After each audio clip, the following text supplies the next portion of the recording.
societies. And the reaction has been, no, we are losing. Some of us are losing. Some of them are winning. Some of us are losing. And those who are losing, they are now reacting. And it's the coalition of the losers and those who are afraid of losing that are becoming the nationalistic reaction to this open society. Now, it doesn't necessarily mean that open society and globalization, with everything that may also go wrong about globalization, necessarily are an intrinsic part of the parcel. In fact, an open society allows us to actually correct, because we are free to dissent. There was a beautiful picture you had here before with this group of people. They're all looking in one direction except for one person that looks backward. That is what I would call the open society. That is what individualism means. That's what modernity really is, the pluralism of other opinions. And with nationalism, that is usually repressed and suppressed. Now, the question is, what has all that got to do with Puey? And Puey, I think it has an important part, because what is not often understood is that this modern society, the free, the liberal, the open society, is intrinsically grounded in the development of a monetary economy. Why is that so? Because money is essentially a contract. A credit contract. Money is created by credit contracts. But when people are making contracts, then they recognize each other as free, independent agents who are negotiating, which gives both sides of the negotiation process the freedom to say yes or no, to accept or reject the terms of the contract. That means you are recognizing the other as being free, and that freedom makes us equal. That is the modern norm.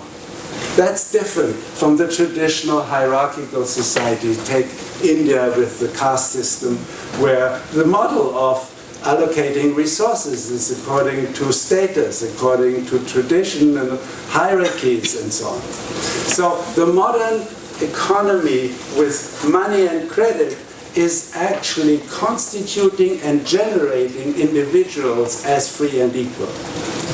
But of course, that economy only works if it is relatively stable. If there are crises, if this is distorted by power, by corruption, then it distorts the whole value system behind it. And then the reactions are to go back. Totalitarian system. In the most extreme case, you had it with fascism, you had it with communism, you have seen it in Southeast Asia, in Vietnam, and in Burma. And Thailand is the one miracle story in this, which has actually moved, I wouldn't say smoothly, but relatively successfully, from the traditional society to a modern society. In many ways, despite all the problems of which I'm perfectly aware, Thailand is one of the most modern societies in Southeast Asia today. And I think one of the founders of that is Puey Ungphakorn, because during his time as governor of the Bank of Thailand, and also in his influence and cooperation with the Ministry of Finance, he has laid the grounds for a stable monetary economy in Thailand. He has laid the grounds for a macroeconomy where it was possible that individual contracts for money, for lending, for credit, for investment could develop, that were able to enroll the trust of the people living there. And at the same time, as that model started to work, it became a model that people liked. Now, of course, that is the positive side of it. The other side of it is that also in Thailand, there were people who were losing out. And the military has always been the side of those who were re-emphasizing the past, the hierarchy, not the individual freedom. And maybe one of the blessings of Thailand was that it had a king who was able to bring together under one roof or under one crown the modern and the traditional one. And that is maybe part of the greatest achievements of the success story in Thailand. But my point is that Puey stands for really laying the foundations of what then could become the full development of a modern monetary economy, with all the problems. And of course the ideas, the old ideas take long to die. The new ideas only gradually pick up and are taken on by people. That is the struggle of every day. That is the struggle of an open society against a closed society. Now, you may say the nation is also the monetary unit. It is true that what Puey achieved as governor of the Bank of Thailand was possible for a country that had its own currency, and clearly the neighboring countries, whether it's Burma or Vietnam or Laos or elsewhere, had their own situation, let's call it. In Europe, we have gone one step further. We have said we want to open up our nations. We want to be together, united, and forget the nationalism with all its detrimental effects that it has, and creating a single currency, the euro, was one part of this great achievement. The sad thing is that for whatever internal and other reasons, the UK never joined this great adventure, and it might well be that it is now bringing down the whole edifice we have tried to build. But that is, again, the challenge of our time. I think if we want to have a future in freedom, with equality, respect for other people, with pluralism for many different ways, then clearly we will have to go beyond nationalism, which doesn't mean that we don't have our identities and our attachments and that we are proud of certain things that we have done culturally, but we do it in respect for the other. We do it in respect for the freedom that each of us has, so that allows us to fully develop our individual capacities, because in the end, the individuals are much more important than the nation. Thank you very much.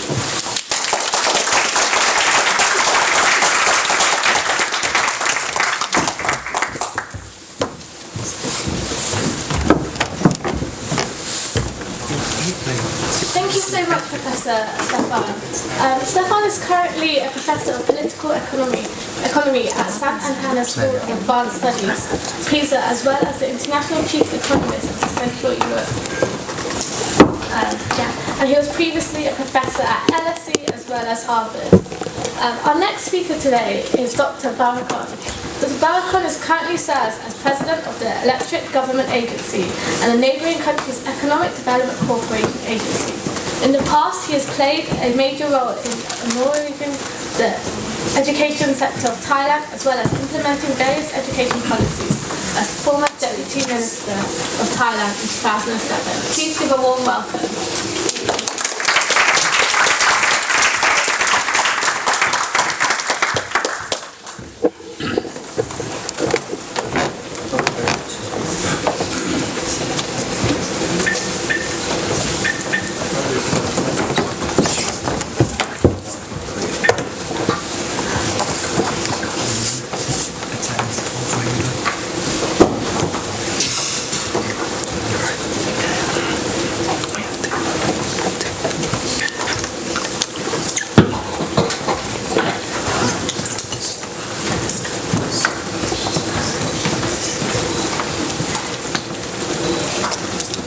My colleagues and my fellow Pinyata.